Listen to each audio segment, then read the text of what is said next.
everyone and welcome to Exalt Education and this is me Shweta, your science educator. So कैसे हैं आप सब? I hope बच्चों आप लोग ठीक होंगे. आज का जो हमारा ये सेशन होने वाला है ये बहुत ही इंपॉर्टेंट एंड इंफॉर्मेटिव होने वाला है in terms of your class 8 science. हम लोग स्टार्ट करने वाले हैं आपकी बायोलॉजी का एक नया टॉपिक. हम पढ़ने वाले हैं about crop production and management. आपका क्रॉप प्रोडक्शन एंड मैनेजमेंट होता क्या है? ठीक है, आप अपने घर में व्हीट फ्लोर देखते होंगे. अब ये व्हीट फ्लोर के हम लोगों को कहाँ से मिलता है? From wheat seeds. उनको पीसने के बाद हमको क्या मिलता है? हमारा व्हीट फ्लोर. अब जो ये व्हीट सीड्स हैं इनको हम किस टाइप के प्रोसेसेस के थ्रू प्रोड्यूस करते हैं यानी उगाते हैं, फिर क्या करते हैं, किस तरीके से इनका स्टोरेज, फिर इनको प्रोसेस, फिर उसको क्या करते हैं हमारे तक पहुंचाते हैं. इन सारे प्रोसेस को हम क्या बोलते हैं? आपका क्रॉप प्रोडक्शन एंड मैनेजमेंट. ठीक है, तो आगे बढ़ते हैं और जानते हैं कि व्हाट इज क्रॉप, यानी कि क्रॉप क्या होता है. So basically a crop is a group of plants that are grown and cultivated as a source of food in large area of cultivated land. मतलब कि crop क्या है? आपका ग्रुप ऑफ प्लांट है जिसको क्या करते हैं हम ग्रो करते हैं या कल्टीवेट करते हैं किसकी तरह? As a source of food. जो क्या है हमारा सोर्स ऑफ फूड? कैसे एरिया के अंदर? एक बहुत ही लार्ज एरिया के अंदर. यानी कि अगर आप ये क्या है एक टाइप के प्लांट्स को जो क्या है हमारे सोर्स ऑफ फूड, उसको क्या कर रहे हैं हम लार्ज स्केल पे ग्रो कर रहे हैं, तो उसको हम क्या नाम देते हैं? आपके क्रॉप का. ठीक है, फॉर एग्जाम्पल आपकी छतों पे आप लोगों ने पौधे देखे होंगे जो आप लोग गमले में उगाते हैं. उनको क्या हम क्रॉप बोल सकते हैं? नहीं, हम लोग उनको क्रॉप्स नहीं बोल सकते. क्रॉप्स हम किनको बोलते होंगे? आप लोग कभी गाँव में गए होंगे तो आप लोगों ने खेत वगैरह देखे होंगे. ठीक है, उसके अंदर क्या देखा होगा? गेहूं के खेत देखे होंगे या फिर किसी गन्ने के खेत. ये सब चीजें क्या है? ये क्या है आपके क्रॉप्स. ये क्या है हमारा सोर्स ऑफ फूड जिनको हमने किस एक बहुत ही लार्ज स्केल पे ग्रो किया, इसलिए हमने इसको एक टर्म दे दिया क्रॉप. क्रॉप कौन से हो सकते हैं आपके? आपका व्हीट, राइस, बार्ले, मेज, शुगर केन, ये सब क्या है आपके क्रॉप्स. नेक्स्ट चीज आती है डिवीजन ऑफ दिस क्रॉप्स. तो यानी कि क्रॉप्स कितने टाइप के होते हैं? ये जो हमारे क्रॉप्स होते हैं हमने इनको 3 कैटेगरी में डिवाइड कर दिया. पहली क्या थी हमारी?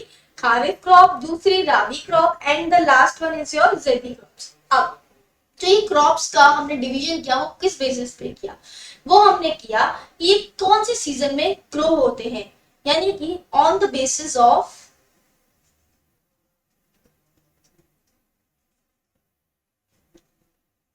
season in which they grow. Clear? अब जैसे हमें पता है जो हमारी इंडिया एक बहुत ही डाइवर्स कंट्री है जिसके बहुत ज्यादा क्लाइमेट्स होते हैं, क्लाइमेट चेंजेस होते हैं. उन्हीं क्लाइमेट्स के अकॉर्डिंग हमने हमारे क्रॉप्स को क्या कर दिया? 3 कैटेगरीज में डिवाइड कर दिया. वो 3 कैटेगरीज कौन सी थी? पहली कैटेगरी थी हमारी राबी क्रॉप्स. राबी क्रॉप्स क्या थे? राबी क्रॉप्स आपके विंटर क्रॉप्स होते हैं. मतलब कि हम कहाँ कब ग्रो करते हैं इनको? हम इनको ग्रो करते हैं विंटर सीजन के अंदर. ठीक है, so what are rabi crops? Rabi crops are planted in winter months of October to November and harvested in summer months of April to June. यानी कि जो हम क्या करते हैं, जो ये राबी क्रॉप्स होते हैं इनकी सोइंग या इनको लगाते कब है? हमारे विंटर सीजन में, यानी अक्टूबर से दिसंबर के बीच में क्या करते हैं? इनको लगाते हैं. एंड समर मंथ्स में यानी अप्रैल टू जून के बीच में क्या करते हैं? हम इनकी हार्वेस्टिंग या फिर इनको कटिंग करते हैं. नेक्स्ट चीज, जो ये क्रॉप्स होते हैं हमारे राबी क्रॉप्स, ये कहाँ मिलते हैं? ये आपको मिलते हैं आपके नॉर्थ या आपके नॉर्थ वेस्ट जोन के अंदर. अब जो ये आप हमारे north and north west zone of जो इंडिया है उसमें क्या क्या है? हमारा पंजाब है, हरियाणा है, हिमाचल प्रदेश है, जम्मू कश्मीर है, उत्तराखंड है, आपका उत्तर प्रदेश है. ये सारे स्टेट्स कौन से हैं जहां पे आपको राबी क्रॉप्स देखने को मिलते हैं. ठीक है, अब राबी क्रॉप के एग्जाम्पल क्या क्या है? राबी क्रॉप के आपके एग्जाम्पल है आपका wheat, barley, P, gram and mustard. ये सब कौन से क्रॉप्स हैं? ये सारे आपके हैं राबी क्रॉप्स। अब जो नेक्स्ट कैटेगरी ऑफ क्रॉप्स थी वो कौन सी थी? वो थी आपके खारिफ क्रॉप। खारिफ क्रॉप और क्या बोलते हैं हमारे रेनी सीजन क्रॉप, यानी कि इनकी जो हम सोइंग करते हैं वो कब करते हैं? हमारे रेनी सीजन के अंदर। So what are kharif crop? Kharif crops are those that are planted during rainy season. Simple. ठीक है। इन इंडिया, हम इंडिया के अंदर जो ये खारिफ क्रॉप्स हैं उनको ग्रो करते हैं हमारे रेनी सीजन के अंदर। रेनी सीजन कहा था कौन सा होता है आपका बच्चों? आपका जून से जुलाई का जो समय होता है, इनके बीच हम क्या करते हैं? इनको सो करते हैं, इनको उगाते हैं एंड हार्वेस्ट या फिर कटिंग इनकी कब करते हैं हम? आपके विंटर के अंदर। कब? अक्टूबर के अंदर। अब जो आपके खारिफ क्रॉप के एग्जांपल्स होते हैं वो आपके होते हैं आपका मेज यानी मक्का, पेडी, सोयाबीन, ये सब क्या है? आपके खारिफ क्रॉप। ठीक है। अब आपको क्या करना है? आपको इस क्वेश्चन को अटेम्प्ट करना है और आंसर करना है। ठीक है। So which of the following is an example of kharif crop? यानी कि ये जो आपके ऑप्शंस हैं, wheat, barley, sorry maize and pea, आपको इनमें से बताना है कि इनमें से कौन सा खारिफ क्रॉप है। क्लियर? खारिफ क्रॉप हमने क्या पढ़े थे? आपकी जो रेनी सीजन में होते हैं, है ना? सो खारिफ क्रॉप का क्या एग्जांपल है आपका?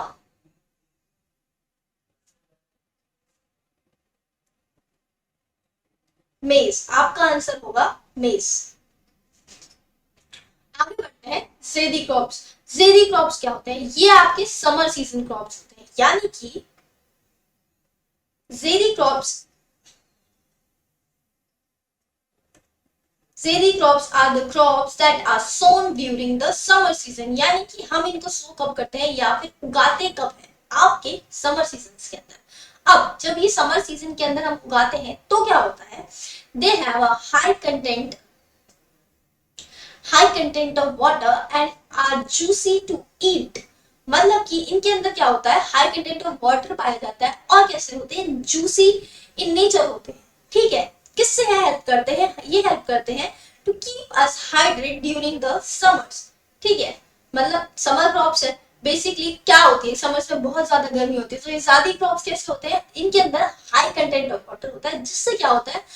ये हमको हाइड्रेटेड रखते हैं ड्यूरिंग आवर समर सीजन। अब ये होते कौन से हैं? आपका cucumber, pumpkin, tomato and your bitter ground. ये सब क्या है? ये आपके एग्जांपल्स हैं आपके ज़ेदी क्रॉप्स के, जिनके अंदर बहुत ज्यादा high amount of high content of water पाया जाएगा और वो कैसे होंगे? Juicy to eat. और किस चीज में हेल्प करेंगे? हमको हाइड्रेट रखने के अंदर आपके समर्स में। ठीक है। अब What are the basic practices of crop production?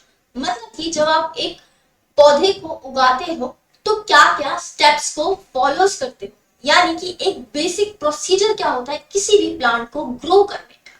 ठीक है। अब ऐसा तो नहीं है ना कि मिट्टी में डाला और उग गया, ऐसा नहीं होता। एक क्रॉप को ग्रो करने के लिए बहुत सारी चीजें करनी पड़ती है, बहुत सारे प्रोसेसेस होते हैं। सो पहला स्टेप क्या होता है इस प्रोसेस का? कि हम प्रिपेयर करें उस सॉइल को, यानी कि उस जो सॉइल में हम अपने प्लांट्स को ग्रो कराने वाले हैं उसकी प्रिपरेशन करें। दूसरा क्या? हमारे सीड्स को सो करें, यानी उनको प्लांट करें हमारी सॉइल्स के अंदर। Next one is your adding manure and fertiliser. Manure and fertiliser क्या है? ये क्या होते हैं? Supplementary nutrients of the plants. जैसे कि हमारी बॉडी को ग्रो करने के लिए हमारी जो डॉक्टर या हमारी मम्मी होती है हमें क्या देती है? Food supplements. इसी तरीके से ये मैन्योर और ये फर्टिलाइजर क्या है? हमारे प्लांट्स के फूड सप्लीमेंट्स। ठीक है।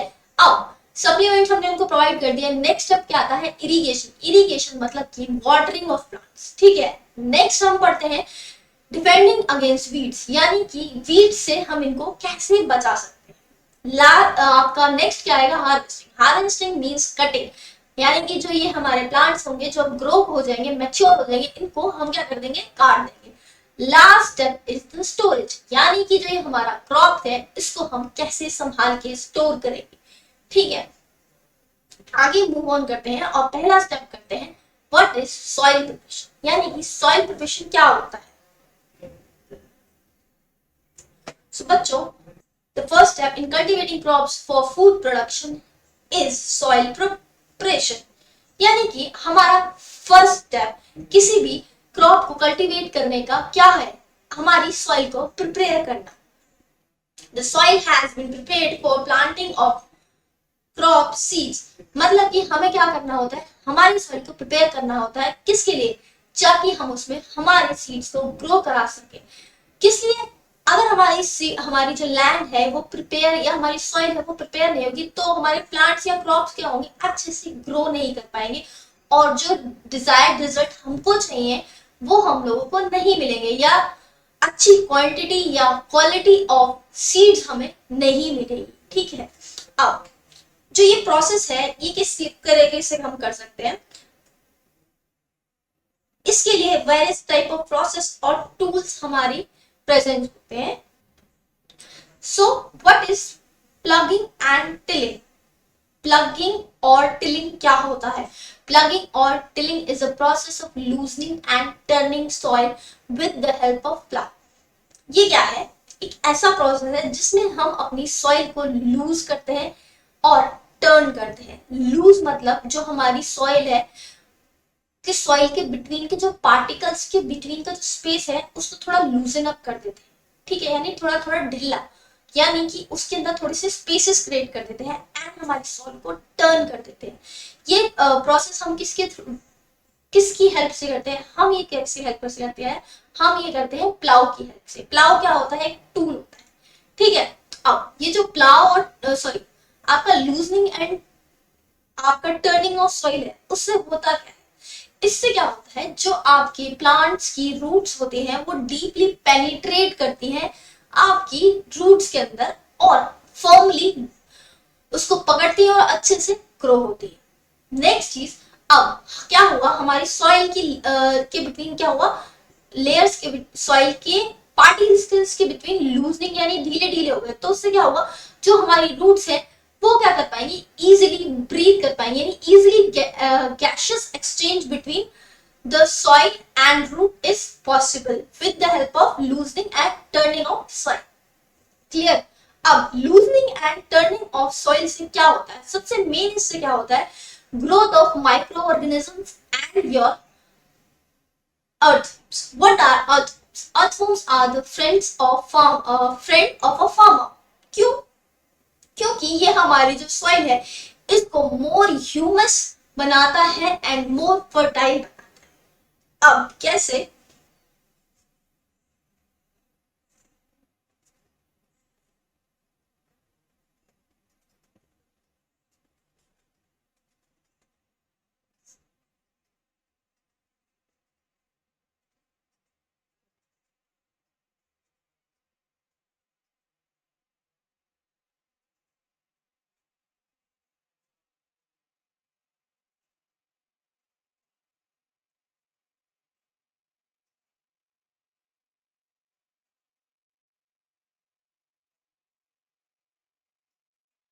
माइक्रो ऑर्गेनिजम्स क्या करते हैं, ये करते हैं आपके dead remains of plants animals को क्या करते हैं, डिकम्पोज। डिकम्पोज क्या करने से क्या होगा, जो इनके न्यूट्रिएंट्स होंगे वो हमारी सॉइल के अंदर जाके मिल जाएंगे। ठीक है, हमारी सॉइल के अंदर क्या पास क्या आ गए, मोर न्यूट्रिएंट्स, यानी वो रिच इन न्यूट्रिएंट्स हो गई। ठीक है, अब टर्निंग ऑफ सॉइल से क्या किया हमने, हमने क्या किया, जो हमारे प्लांट्स के रोग होते हैं वो हमारी टॉप लेयर के अंदर होते हैं, बट जो हमारे न्यूट्रिएंट्स है वो लोअर लेयर के अंदर है।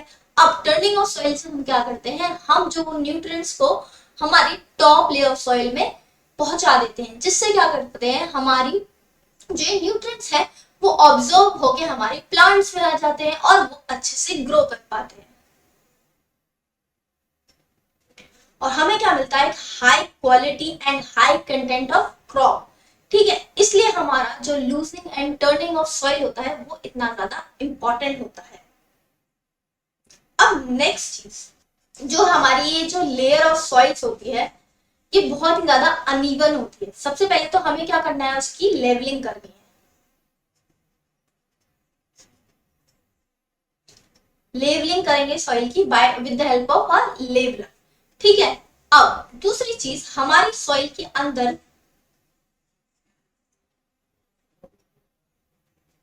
स्क्रम्स प्रेजेंट होंगे। स्क्रम्स क्या होते हैं, इस टाइप से जब सॉइल क्या हो, गुच्छा सा बना ले, है ना, सॉइल इकट्ठे हो के थोड़ा सा हार्डी फॉर्म बना लेंगे, तो स्क्रम्स हमारे सोइंग ऑफ सीड से पहले हमें क्या करना होता है, इन स्क्रम्स को तोड़ना होता है। ठीक है, अब ये हम किसके थ्रू कर सकते हैं, ये हम कर सकते हैं कुछ टूल्स के थ्रू। अब वो टूल्स क्या क्या है, पहला हमारा टूल है प्लाव। प्लाव क्या है, एक मैकेनिकल टूल है, यानी कि इसको ऑपरेट करने के लिए आपको मैकेनिकल पावर चाहिए होगी, मतलब कि या फिर आपका मैन पावर चाहिए होगी या फिर आपका एनिमल पावर चाहिए होगी। सो प्लाव क्या है, a plow is a device used by farmers for a variety of tasks such as fertilizer application, tilling and loosening of soil। यानी कि जो ये ऐसा डिवाइस है जिसके थ्रू हमारे फार्मर्स क्या करते हैं, आपकी फर्टिलाइजर की एप्लीकेशन करते हैं हम अपनी लैंड के अंदर, उसकी लूजनिंग एंड टर्निंग में हेल्प करता है। एंड ये किस चीज में और हेल्प करता है, ये आपकी और हेल्प करता है आपकी removal of feeds and scrap soil को हटाने में, यानी जो आपकी सॉइल खराब हो जाती है उसको हटाने में भी आपका प्लाव आपकी हेल्प करता है। अब प्लाव होता कैसा है, ये कुछ इस तरीके का होता है। अब इसके अंदर क्या होती है, ट्रायंगुलर आयरन स्ट्रिप, जिसको हमने क्या नाम दे दिया आपके प्लाव शेयर का। ये क्या है आपका एक प्लाव शेयर। ठीक है, अब नेक्स्ट चीज, तो ये जो plough, a plow shaft is the main component of the plow that is made from a log of wood। अब इसके बाद क्या है आपका प्लाव शाफ्ट, जो किससे बना हुआ है, आपके वुड्स। ठीक है, अब तो शाफ्ट का अदर एंडर है, अदर एंड जो होता है उसके पास क्या होता है, एक हैंडल होता है। ठीक है, अब जो ये अदर एंड है, the other end is attached to a beam that is placed under the neck of a bull.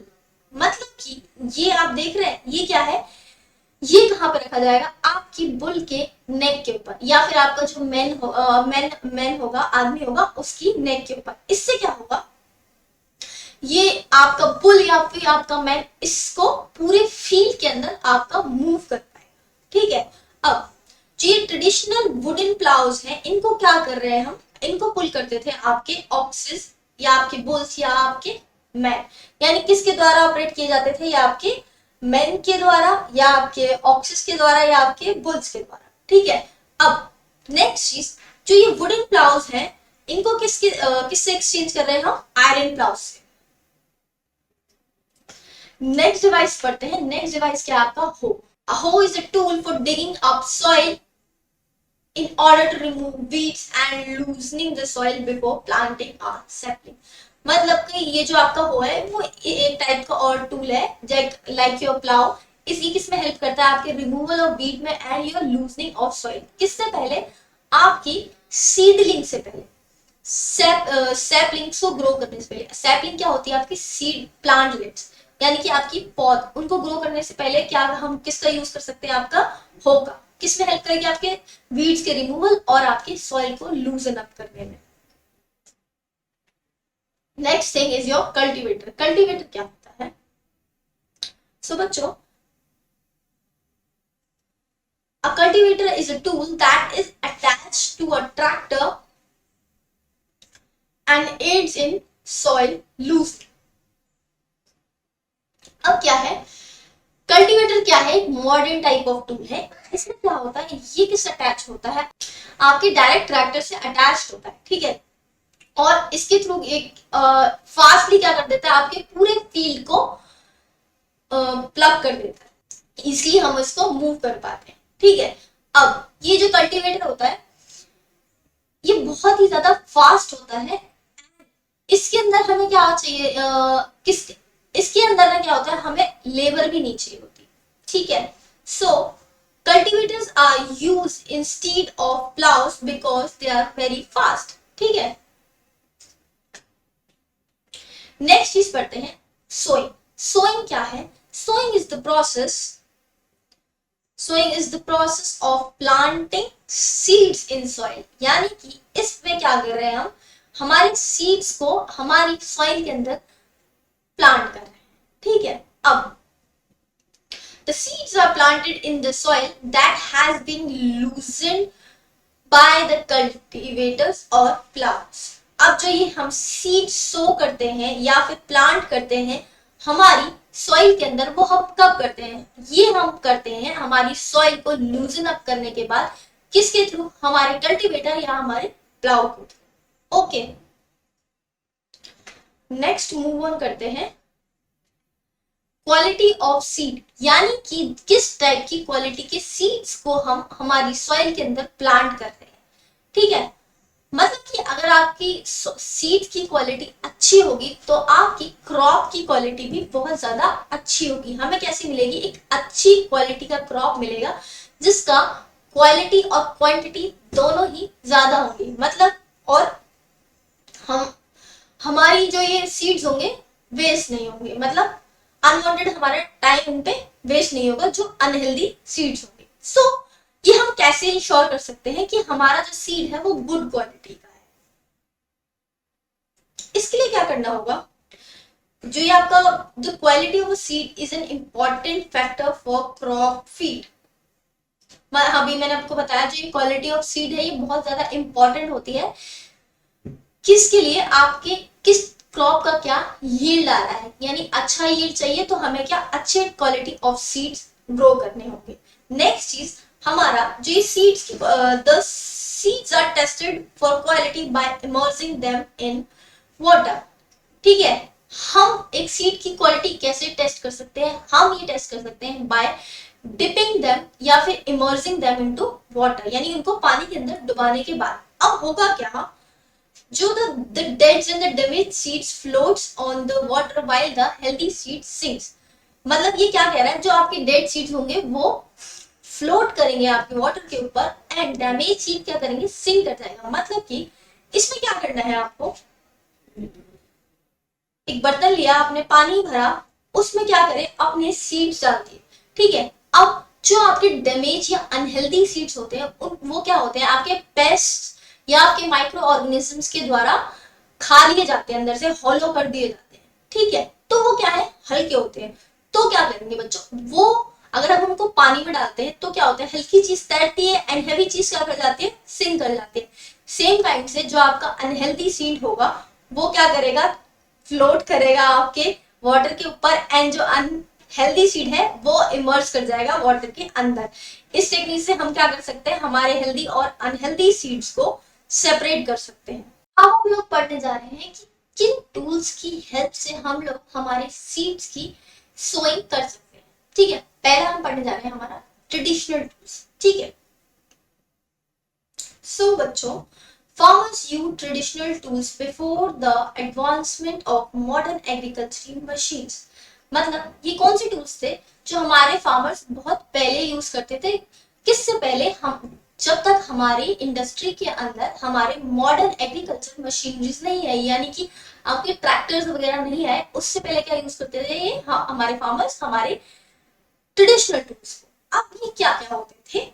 ये हो सकते थे आपके plough, shovels, skins and your pickaxe.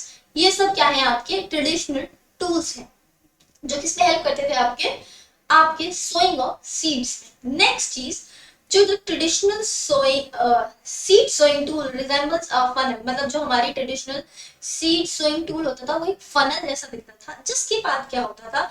The seeds were placed in this funnel and they were directed to 2 to 3 tubes with the sharp ends, and the ends will pierce the soil and deposit the seeds।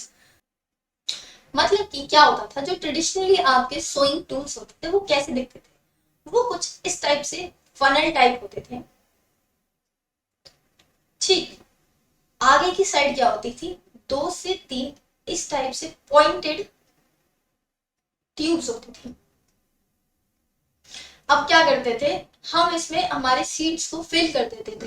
ठीक है, अब ये seeds क्या करते थे? ये जो ends थे इनको हम अपनी सॉइल मतलब अपनी लैंड के अंदर पियर्स कर देते थे डीपली। तो उससे क्या होता था? जो हमारे सीड्स होते थे वो हमारे सॉइल के अंदर जाके डिपॉजिट हो जाते थे। सिंपल, यही था क्या? हमारे ट्रेडिशनल टूल। अब नेक्स्ट आती है हमारी स्पीड ड्रिल।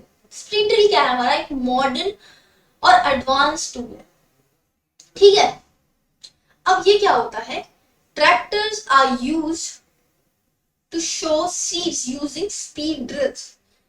इसमें क्या यूज करते हैं हम, ट्रैक्टर्स का यूज करते हैं, जिनसे हमारी जो स्पीड ड्रिल्स होती हैं वो अटैच होती है। इस फिगर में आप लोग देख पा रहे होंगे, यहाँ पे क्या है, ट्रैक्टर है, इससे क्या है, स्पीड ड्रिल अटैच्ड है। कंसेप्ट तो इसमें भी सेम होता है कि ट्यूब्स के थ्रू हमारी जो सीड्स होते हैं वो ड्रिल कर दिए जाते हैं directly deep into the soil. इसका क्या होता है, इसमें क्या होता है, दो एक आपकी एडवांटेज होती है, ये क्या करती है, डीपली पेनिट्रेट करती है। मतलब ट्रेडिशनल जो टूल्स थे वो इतना ज्यादा डीपली आपका सो नहीं कर पाते थे, पेनिट्रेट नहीं कर पाते थे आपकी सॉइल के अंदर, बट ये क्या करती है, डीपली एंड रेगुलर इंटरवल,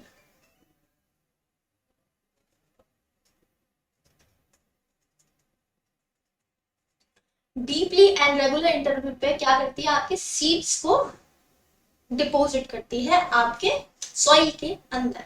इससे क्या होगा, जो आपके प्लांट्स होंगे उनको यूनिफॉर्म एरिया मिल जाएगा, यानी कि हर प्लांट के पास अपना अपना एरिया आ जाएगा।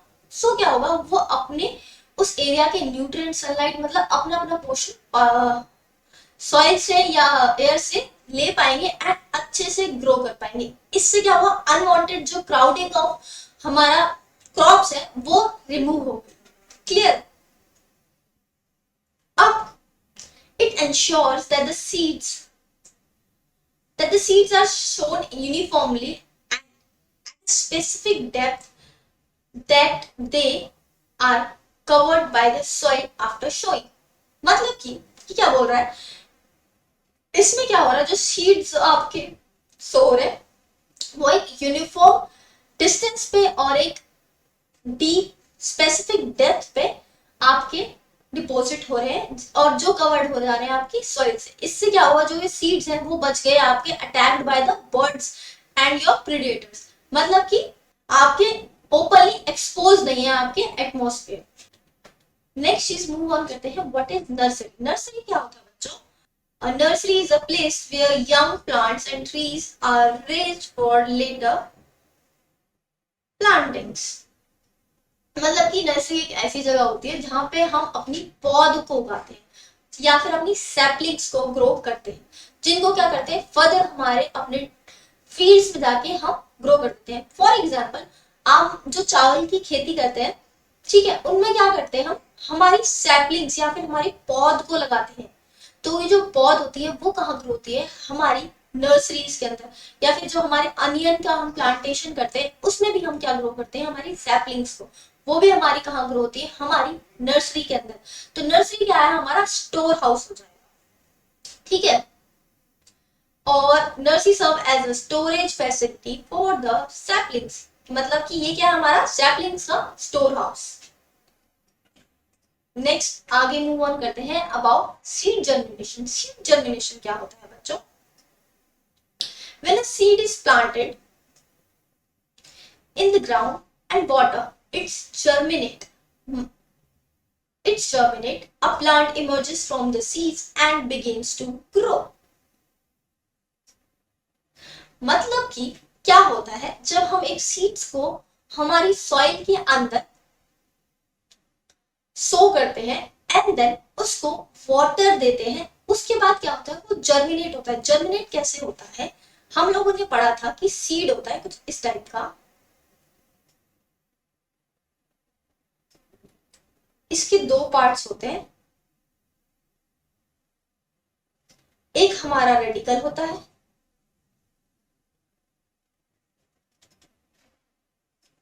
एंड एक हमारा प्लूमल होता है।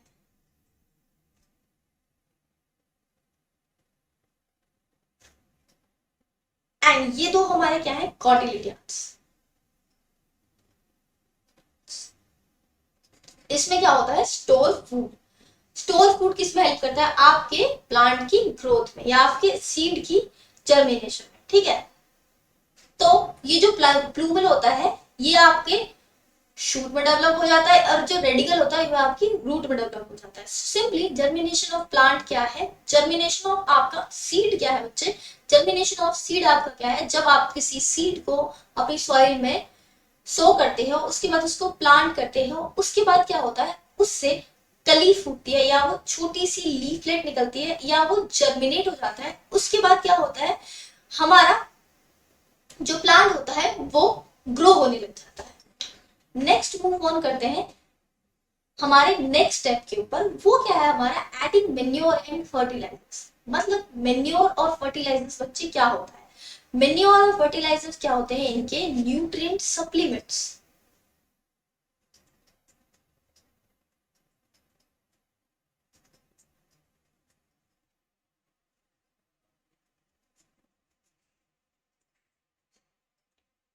सप्लीमेंट्स क्या होते हैं, जैसे हमारी जो बॉडी है, हम उसको ग्रो करने के लिए क्या चाहिए होते हैं, न्यूट्रिएंट्स जो होते हैं, जो हमें कहाँ मिलते हैं, हमारे फूड से। बट क्या होता है, जो हमारा डे टू डे लाइफ चल रहा है, उसमें क्या हो रहा है, जो हमको ये जो प्रॉपर न्यूट्रिशन है हमारा वो नहीं मिल पा रहा है। तो हमको डॉक्टर क्या सजेस्ट करता है, हमको डॉक्टर सजेस्ट करता है कि हमको क्या लेना है, सप्लीमेंट्स लेने हैं। इसी तरीके से जो प्लांट्स हैं उनको भी हम क्या करते हैं, सप्लीमेंट्स प्रोवाइड करते हैं, और उन्हीं सप्लीमेंट्स को हमने क्या नाम दे दिया, आपके मेन्योर और आपका फर्टिलाइजर्स। अब मेन्योर एंड फर्टिलाइजर्स क्या है, manure and fertilizer are the substances that are added to soil in order to increase its fertility। मतलब ये क्या करेंगे, जब हम इनको अपनी सॉइल में ऐड करेंगे तो ये हमारी सॉइल की फर्टिलिटी को इंक्रीज कर देते हैं। ठीक बच्चे, next is manures are created through the decomposition of organic substances, whereas fertilizers are created through the decomposition of organic chemicals। ये क्या बोल रहा है, जो हमारे मेन्योर्स होते हैं वो हम ऑर्गेनिकली प्रिपेयर करते हैं हमारे ऑर्गेनिक सब्सटेंसेस से, यानी नेचुरली प्रिपेयर करते हैं बाय डिकम्पोजिशन। एंड जो हमारे फर्टिलाइजर्स होते हैं इनको कैसे प्रिपेयर करते हैं हम, थ्रू द केमिकल रिएक्शन। ठीक है, अब देखो जो मेन्योर है ये कैसे प्रिपेयर किया, स्टार्ट करते हैं मेन्योर से। इसमें क्या होते हैं, फार्मर्स क्या करते हैं, है ना, जो आपका वेस्ट होता है, आपका प्लांट वेस्ट, आपका एनिमल वेस्ट जैसे कि आपका काउ डंग हो गया, ये सब क्या करते हैं, इनको स्टोर करते हैं और एक गड्ढे में डाल देते हैं। उस गड्ढे में डाल दिया और छोड़ देते हैं। उससे क्या होगा, उस गड्ढे के अंदर, उस प्लांट या एनिमल वेस्ट के अंदर हमारा क्या होगा, माइक्रो ऑर्गेनिजम्स या माइक्रोब्स ग्रो हो जाएंगे। उससे क्या होगा, ये इसको क्या कर देंगे, डिकम्पोज, इस मटेरियल को डिकम्पोज कर देंगे और वो क्या हमारा फॉर्म हो जाएगा, मेन्योर। मेन्योर क्या है, ऑर्गेनिक। मतलब कि ये किससे फॉर्म हुआ, आपके ऑर्गेनिक सब्सटेंसेस से, यानी आपके प्लांट और एनिमल वेस्ट से। मतलब कोई भी यहाँ पे हम केमिकल्स का यूज नहीं करते हैं। ठीक, अब जो ये मेन्योर होता है ये ना बहुत हमारी सॉइल के लिए बहुत ज्यादा फायदेमंद होता है। ठीक है, ये क्या करता है, पहली चीज तो हमारी जो सॉइल है उसको, पहला क्या हम क्या हो गया इसका, मोर पोरस। सॉइल हमारी कैसी हो जाती है, मेन्योर ऐड करने से मोर पोरस हो जाती है। एंड क्वालिटी ऑफ सॉइल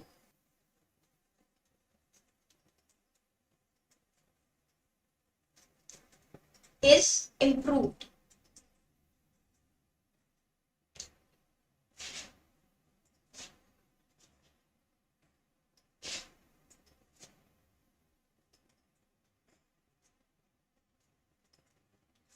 ठीक है,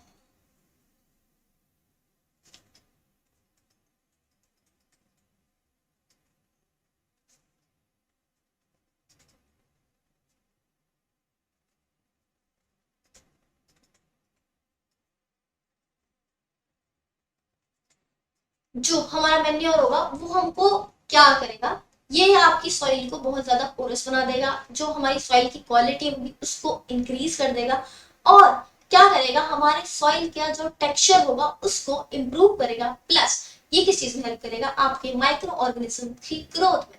अब माइक्रो ऑर्गेनिज्म तो हमको पता है बच्चे, माइक्रो ऑर्गेनिजम्स क्या होते हैं? माइक्रो ऑर्गेनिजम्स आर या फिर आपका are the friend to the farmers. वो क्यों, किसलिए? क्योंकि वो डिकम्पोजिशन में हेल्प करते हैं, प्लस जिससे क्या होता है आपकी सॉइल क्या हो जाती है? Nutrient rich. सो इस तरीके से आपके जो मैन्योर होता है ये हमारे लिए यूजफुल होता है, ठीक है। अब जो ये आपका फर्टिलाइजर होता है ये होता है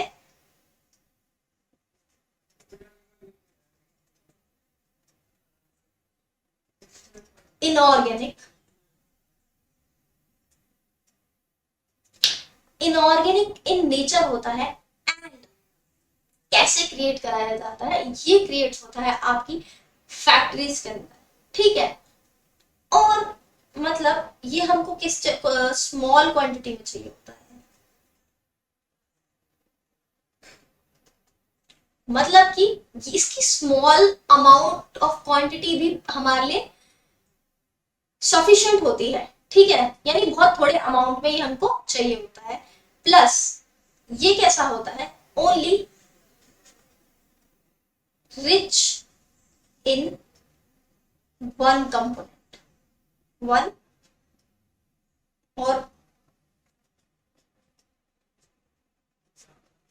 मतलब जो आपका ये फर्टिलाइजर होगा ये सिर्फ एक ही टाइप का इसमें हमें न्यूट्रिएंट पाया जाएगा, ठीक है। नेक्स्ट मूव ऑन करते हैं। What is the difference between manure and fertiliser? ये जो मेन्योर है और ये जो फर्टिलाइजर है इसके बीच का डिफरेंस क्या होता है? So fertiliser is an inorganic salt. अभी मैंने बताया आपको फर्टिलाइजर्स कैसे होते हैं, इनऑर्गेनिक सॉल्ट्स होते हैं। And your manure is prepared from organic matter such as human waste, cow dung and your farm waste। And आपका मेन्योर कैसा है? ऑर्गेनिक मैटर से बना होता है, जैसे कि आपका human waste, cow dung and your farm waste. Fertilisers आपके मैन्युफैक्चर होते हैं फैक्ट्री में, जबकि आपके मेन्योर जो प्रोड्यूस होता है कहाँ प्रोड्यूस होता है? आपके फार्म्स के अंदर। फर्टिलाइजर क्या करते हैं? हम जो फर्टिलाइजर हम ऐड करते हैं only in small quantity, but manure need to be added in large quantity as the nutrient content is low. यानी कि जो फर्टिलाइजर होते हैं इनके अंदर न्यूट्रिएंट कंटेंट इतना ज्यादा हाई होता है कि हमें सिर्फ थोड़ा ही अमाउंट उसका ऐड करना होता है हमारी फीड्स के अंदर। बट इन कंपैरिजन जो मेन्योर्स होते हैं उनके अंदर न्यूट्रिएंट कंटेंट बहुत ज्यादा कम होता है, इसलिए हमें क्या करना होता है? उसकी हाई क्वांटिटी में उसे ऐड करना होता है हमारे फील्ड के अंदर। Fertilisers do not add any humus to the soil. यानी कि जो हमारा फर्टिलाइजर्स है वो हमारी सॉइल को कोई भी ह्यूमस प्रोवाइड नहीं करता। इंस्टीड हमारा जो मेन्योर्स है enrich the soil with humus, वो हमारी सॉइल को ह्यूमस प्रोवाइड करता है। Next is what are the disadvantages of using the fertilisers, ठीक है। So the excessive fertilisers can pollute the environment. अब जो हमारे फर्टिलाइजर्स होते हैं वो इनऑर्गेनिक सॉल्ट होते हैं, यानी नेचुरली नहीं फॉर्म होते, ठीक है। तो इसके डिपोजिशन से, यानी ज्यादा डिपोजिशन क्या होता है? हमारे इन्वायरमेंटल पॉल्यूशन होता है। इन एनवायरमेंटल पॉल्यूशन होता है मोस्टली आपका वाटर पॉल्यूशन। ये क्या करता है? आपके वाटर को बहुत ज्यादा पोल्यूट कर देता है। अब रेयर केसेस में, in rare cases it can also change the pH of the soil. Rare cases में क्या होता है? ये हमारे सॉइल के पीएच को भी चेंज कर देता है। फॉर एग्जांपल आप इस पिक्चर में देख रहे हो, इसमें क्या हो रहा है? ये हमारा जो वाटर है इतना ज्यादा पोल्यूटेड हो चुका है किसकी वजह से? Due to the deposition of fertiliser, ठीक है। इसका क्या है? पीएच भी आपका बिल्कुल चेंज हो चुका है। नेक्स्ट मूव ऑन करते हैं। What is land flow? Land flow क्या होता है? अब क्या होता है ना, जब हम एक्सेसिव फर्टिलाइजर्स को यूज करते रहते हैं तो क्या होता है? हमारी लैंड की फर्टिलिटी रिमूव हो जाती है, यानी खत्म हो जाती है, ठीक। अगर हमको हमारी लैंड की फर्टिलिटी को दोबारा रीगेन करना है तो उसके लिए हमें क्या करना पड़ेगा? हमारी लैंड को कुछ टाइम के लिए छोड़ देना पड़ेगा, मतलब उस पर कोई प्लांटेशन हमको नहीं करनी है, जिससे क्या होगा? नेचुरली जो हमारी सॉइल क्या होगी, जो उसके अंदर न्यूट्रिएंट्स एब्सेंट या खो गए हैं उनको दोबारा से प्रोड्यूस कर देगी, ठीक है। So what is flow land? When the land is left flow for an extended period of time, it naturally replenish its nutrients. So what is land flow? समझ में आया आपको क्या था? जब हम अपनी लैंड को छोड़ देंगे, नेचुरली कोई भी कल्टीवेशन नहीं करेंगे उसके ऊपर, और वो क्या करेगी, नेचुरली अपने जो उसके खोए हुए न्यूट्रिएंट्स हैं उनको दोबारा रिगेन कर लेगी. This land can be repurposed for agriculture purposes. अब जो ये आपकी फ्लो लैंड है जिसको आपने छोड़ दिया था, अब जब हमारी जो सॉइल है वो रिप्लेनिश कर लेगी आपके सारे खोए हुए न्यूट्रिएंट्स को, हम उसको किस लिए यूज कर सकते हैं, दोबारा हमारे एग्रीकल्चर पर्पसेस के लिए. नेक्स्ट मूव करते हैं हमारा क्रॉप रोटेशन. क्रॉप रोटेशन भी एक ऐसा मेथड है जिसके थ्रू हम क्या कर सकते हैं, हमारी सॉइल की फर्टिलिटी को मेंटेन कर सकते हैं. अब क्या होता है कि जैसे ना हम सेम टाइप के आपके क्रॉप्स को अगर एक ही लैंड पे ग्रो करते जाएं तो क्या होगा, उसको सेम टाइप ऑफ न्यूट्रिएंट्स चाहिए होंगे. एक टाइम ऐसा आएगा कि जो हमारी सॉइल है उसके अंदर न्यूट्रिएंट्स खत्म हो जाएंगे, तो हम या फिर आपके जो फार्मर्स होते हैं वो क्या करते हैं, एक बेसिक प्रैक्टिस करते हैं, वो क्या होती है, क्रॉप रोटेशन. क्रॉप रोटेशन का मतलब वो डिफरेंट टाइप ऑफ क्रॉप्स को ग्रो करते हैं at different interval of time. यानी कि आधे साल कुछ और ग्रो कर लिया और आधे साल कुछ और ग्रो कर लिया एक ही लैंड के ऊपर. जैसे कि देखो, crop rotation ensure that the same crop doesn't grow immediately causing soil fertility to erode. ये क्या इंश्योर करती है कि हम सेम टाइप के क्रॉप को ना ग्रो कर दें इमीडिएटली, जिससे क्या होगा, हमारी जो सॉइल की फर्टिलिटी होगी वो खत्म हो जाएगी. ठीक है. अब we can restore soil fertility by growing crops that require different nutrient sets. इसमें क्या करते हैं, हम डिफरेंट टाइप ऑफ क्रॉप्स को ग्रो करते हैं जिनके डिफरेंट न्यूट्रिएंट्स चाहिए. फॉर एग्जांपल, अब क्या है, एक फील्ड है, उस पे क्या किया हमारे फार्मर ने, आधे साल क्या किया, गेहूं उगाया यानी वीट की प्लांटेशन करी.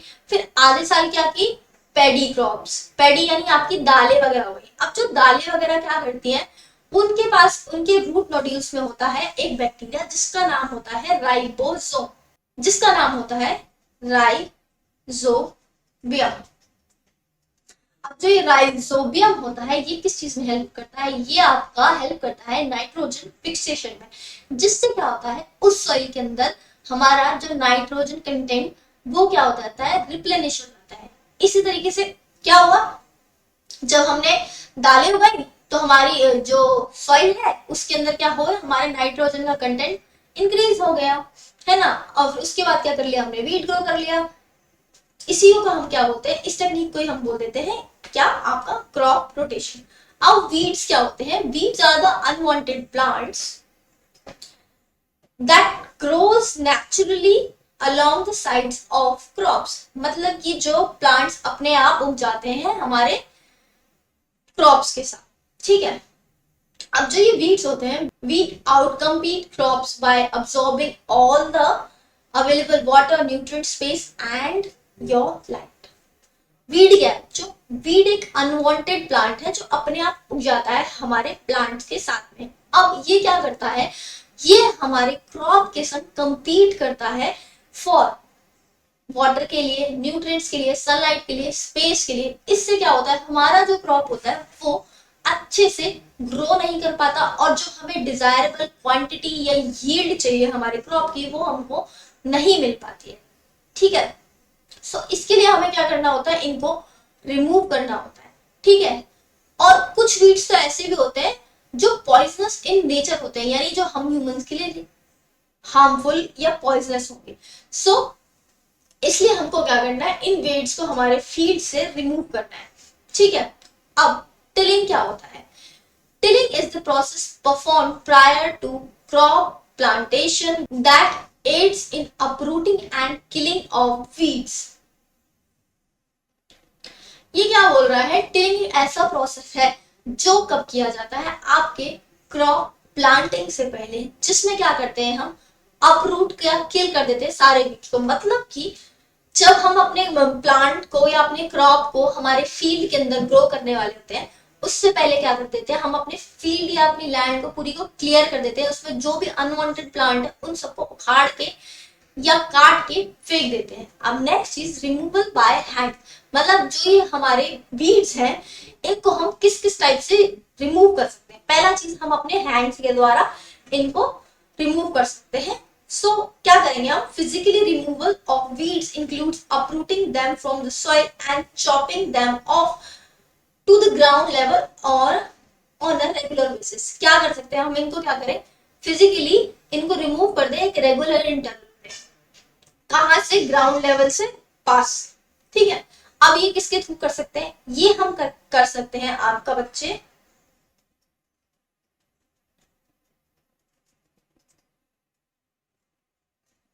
खुरपी के थ्रू। खुरपी किसमें हेल्प करती है, आपकी रिमूवल ऑफ वीड्स में। ठीक है, नेक्स्ट, या फिर हम क्या यूज कर सकते हैं, वेडीसाइड्स। वेडीसाइड्स क्या होते हैं, केमिकल्स होते हैं जो यूज किए जाते हैं किंग को किल करने के लिए, आपके वीड्स के लिए।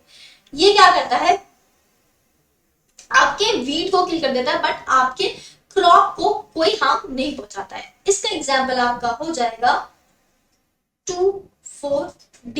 ये क्या है, वेडीसाइड जो हम यूज करते हैं हमारे फील्ड्स के अंदर, किसके लिए, आपके वीड्स को रिमूव करने के लिए। नेक्स्ट मूव ऑन करते हैं हम। नेक्स्ट पढ़ने वाले हैं आपका इरिगेशन। इरिगेशन क्या होता है, irrigation is watering of plants at regular interval of time, यानी कि आपके जो क्रॉप है उसके अंदर पानी लगाना एक रेगुलर इंटरवल ऑफ टाइम पे, ये क्या कहलाता है आपका बच्चे, इरिगेशन। ठीक है, now irrigation is a artificial process, sorry artificial application of water to the soil. ये कैसे एक एप्लीकेशन होती है, ये आर्टिफिशियल एप्लीकेशन होती है हमारी सॉइल के ऊपर। It is used in agricultural production where there is insufficient water at right time for the crop production, and can also be needed where the particular crop is cut or its naturally range। मतलब कि जो आपका irrigation क्या है, ये एक artificial process है जिसके थ्रू हम क्या कर रहे हैं, हमारे प्लांट्स के पास अगर सफिशिएंट वाटर नहीं है तो उस तक सफिशिएंट वाटर पहुंचा रहे हैं जब उसको जरूरत है, या उस रेंज में हमारे पानी को पहुंचा रहे हैं जहां पे वो प्रेजेंट नहीं है। अब इस सोर्स ऑफ वाटर क्या क्या हो सकते हैं आपके, सोर्स ऑफ वाटर आपके हो सकते हैं आपका wells, ponds, lakes, rivers and your canals. ये सब क्या है आपका सोर्स ऑफ वाटर। अब क्या होता है बच्चे, जो ये अमाउंट ऑफ इरिगेशन या फिर कितनी इरिगेशन करनी है वो किस टाइप पे डिपेंड करती है, वो डिपेंड करती है कि किस टाइप का क्रॉप है, यानी ये it varies from crop to crop, from land to land, किस टाइप की लैंड है, and also from the season to season, यानी डिपेंड करेगी किस टाइप का सीजन है, किस टाइप की सॉइल है, या फिर किस टाइप का आपका प्लांट है, उसमें कितना पानी चाहिए। फॉर एग्जाम्पल राइस के प्लांट को ज्यादा पानी चाहिए होता है और बीट्स के प्लांट्स को कम पानी चाहिए होता है। राइस के प्लांट्स, जो बीट्स का प्लांट हम ग्रो करते हैं वो विंटर्स में ग्रो करते हैं, इसलिए क्या चाहिए उसको, कम पानी। एंड राइस में क्या होता है, हम उनको आपका रेनी सीजन में ग्रो करते हैं एंड प्लस इसको बहुत ज्यादा पानी चाहिए होता है। ठीक है, अब बात करते हैं what are the methods of irrigation. सो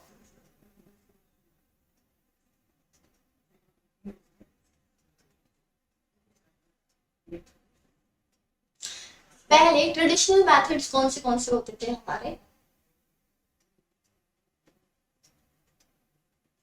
मोट और पुली सिस्टम।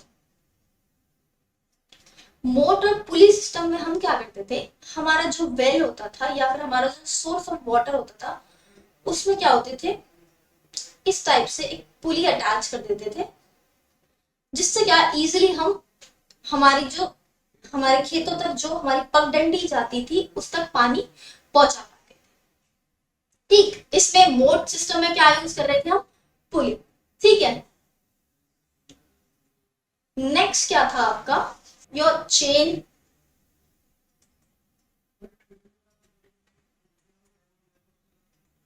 योर राहत सिस्टम,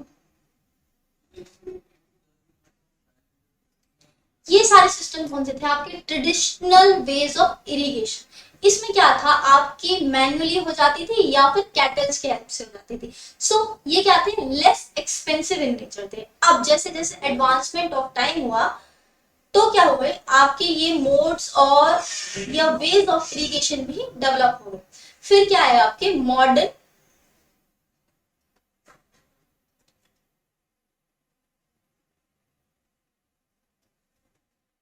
वेज ऑफ इरिगेशन।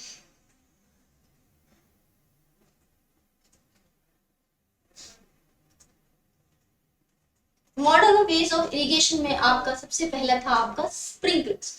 इसमें क्या होता था, हम यूज करते थे पंप्स का, यानी हमारे सोर्स पे क्या लगा दिया, हमने पंप लगा दिया, उसके बाद हमने इस तरीके से हमारे फील्ड के अंदर पैरेलल पाइपलाइंस बिछा दी। उससे क्या होता था, एक परपेंडिकुलर इस टाइप से पाइपलाइन निकलती थी और उसके ऊपर नोजल्स फिट होते थे। ठीक, उससे क्या होता था, हमारा जो पानी है वो एक रेनफॉल के फॉर्म में हमारे फील्ड के अंदर डिस्ट्रीब्यूट हो जाता था। ये मेनली हम यूज करते थे अनइवन लैंड्स के लिए, और या फिर आपका लैंडस्केप्स की या कॉफी प्लांटेशन में। फॉर एग्जाम्पल आप लोग गार्डन वगैरह जाते हो, मतलब आपके घर के आसपास पार्क वगैरह होते हैं, वहां पे क्या लगे होते हैं, आपकी ग्रास को वाटर देने के लिए आपकी स्प्रिंकलर्स। स्प्रिंकलर्स क्या है, आपका modern ways of irrigation. And your second is droppers. तो मॉडर्न कौन से हो गए, एक आपका sprinkler and next is your droppers. Droplets में क्या होता था, जो हमारी वाटरिंग होती थी फील्ड के अंदर वो किसके फॉर्म में होती थी, ड्रॉप्स के अंदर। इससे क्या होता था, जो वेस्टेज ऑफ वाटर होता था वो बहुत ज्यादा कम होता था। इसमें भी हम सेम करते थे, हमारे सोर्स से क्या करते थे, पंप कनेक्ट करते थे, उसको हमारे फील्ड्स में ले जाते थे एक पाइप के थ्रू, जहां पे हमारी पाइपलाइंस इस तरीके से डिस्ट्रीब्यूट होती थी। जो क्या होता था, पहले क्या था, हमारा पाइपलाइन ऊपर की तरफ फिट थी और उनपे क्या थे, नोजल फिट से, जिनमें क्या हो रही थी, रेनफॉल के थ्रू हमारी वाटर डिस्ट्रीब्यूट हो रहा था लैंड में। बट अब क्या हो रहा है, जो ये हमारी पाइपलाइन है वो हमारी सॉइल की तरफ थोड़ा सा डीप उसमें चलेगी, और क्या हो रहा है, अब ड्रॉप्स की फॉर्म में वहां पे वो वाटर कर रही है उन प्लांट्स। ठीक है, ये क्या हो गया आपके ways of irrigation. Next move करते हैं अबाउट हार्वेस्टिंग। हार्वेस्टिंग क्या होता है, process of cutting the crop once it has reach its maturity. यानी कि जब आपके क्रॉप्स या प्लांट आपके जो हमने फील्ड के अंदर ग्रो किए हैं वो मेच्योर हो जाएंगे, तब उनकी क्या करते हैं हम, कटिंग। और उस प्रोसेस को हम क्या बोलते हैं बच्चे, हार्वेस्टिंग। नेक्स्ट आपको क्या करना है, ये क्वेश्चन अटेम्प्ट करना है। Harvesting is associated with dash of the crop. यानी हार्वेस्टिंग क्या होता है, sowing irrigation cutting of crop and none of this.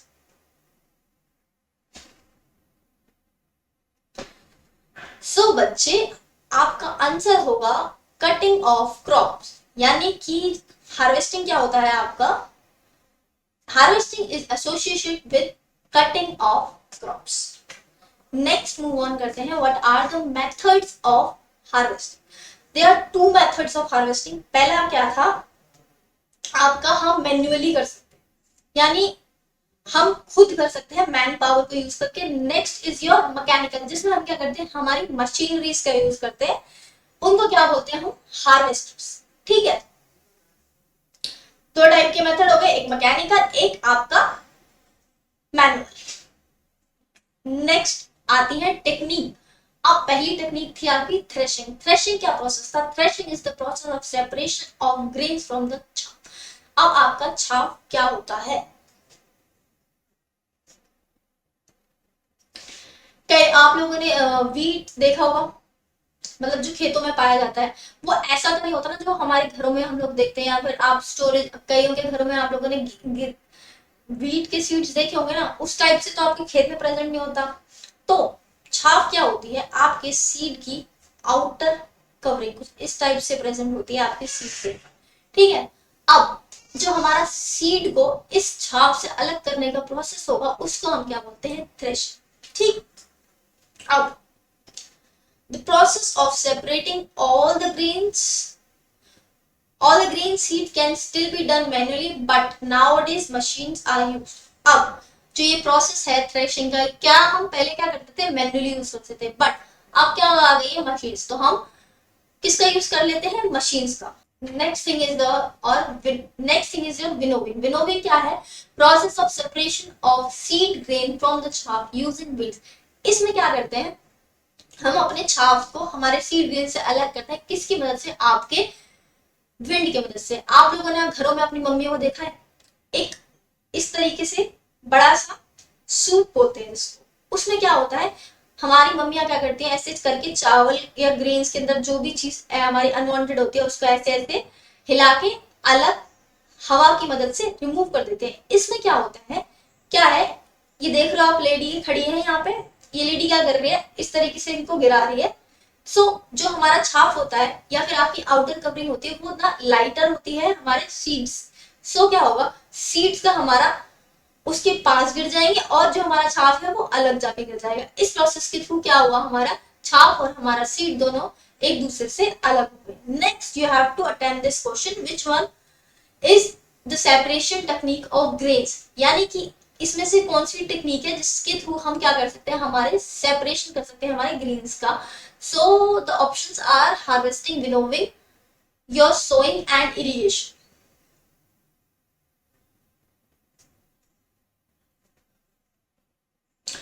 बच्चों आंसर होगा आपका विनोविंग। अब नेक्स्ट जाती है वो अबाउट स्टोरेज, यानी कि जो ये फूड ग्रेन्स या जो हमें मिले, इनको हम स्टोर कैसे करेंगे। स्टोरेज क्या होते हैं, बहुत ही ज्यादा इंपॉर्टेंट स्टेप होता है। अब ये स्टोरेज कैसे हो सकती है, आपकी लार्ज स्केल स्टोरेज भी हो सकती है, स्मॉल स्केल स्टोरेज भी हो सकती है। अगर हम स्मॉल स्केल स्टोरेज करते हैं, जैसे कि आपने अपने घरों के अंदर टंकियां वगैरह देखी हैं, ट्रेडिशनली क्या होता था, सबके घरों में एक थोड़ी सी मेटल का कंटेनर्स प्रेजेंट होते थे, जिनको अंदर आपके वीट्स को हम स्टोर करके रखते थे। अब जैसे जैसे लार्ज स्केल प्रोडक्शन होती जाती है, उसके लिए हमें स्पेशलाइज्ड स्ट्रक्चर्स चाहिए होते हैं, जिनको हम क्या नाम बोलते हैं, आपका granaries and silos. So what is store, grain storage is an important step in the agriculture process, यानी कि जो ये आपका स्टोरेज ऑफ ग्रेन है, एक बहुत ज्यादा इंपॉर्टेंट स्टेप होता है आपके एग्रीकल्चर प्रोसेस के अंदर।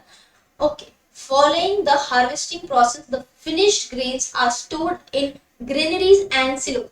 अभी मैंने आपको क्या बताया, large scale storage of grains किसके अंदर की जाती है, आपकी ग्रेनरीज एंड योर सिलोस के अंदर।